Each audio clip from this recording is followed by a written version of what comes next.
బలంగా కొడతాడంట. సరిగ్గా నిలబడేది నేర్చుకొని ఆయన కట్టె లేకుండా. ఈ పరిస్థితి ఎట్లుందో తెలంగాణ సమాజానికి తెలియదా? నువ్వు తూగుతున్నావా, సోగుతున్నావా, నువ్వు నిలబడగలిగే పరిస్థితిలో ఉన్నావా? ఆయన బలంగా కొడతాడంట, ఆయన లేచి వస్తాడంట.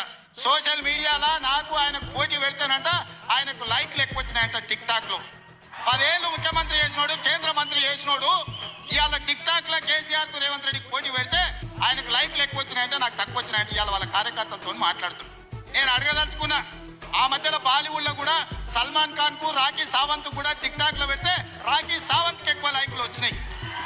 అంత మాత్రాన ఆమె సల్మాన్ ఖాన్ కంటే గొప్ప నటుడు నటురాలు అనేవారని అనుకుంటారా? ఇవాళ చివరికి ప్రజలు తిరస్కరించి ప్రజలు డిపాజిట్లు జప్తు చేస్తే ముఖం జల్లక ఫామ్ హౌస్ లో వండుకున్న Chandrasekhar Rao social media TikTok లో నాకు లైక్లు వచ్చినాయని చెప్పుకునే పరిస్థితికి వచ్చిందంటే ఆయన మానసిక పరిస్థితి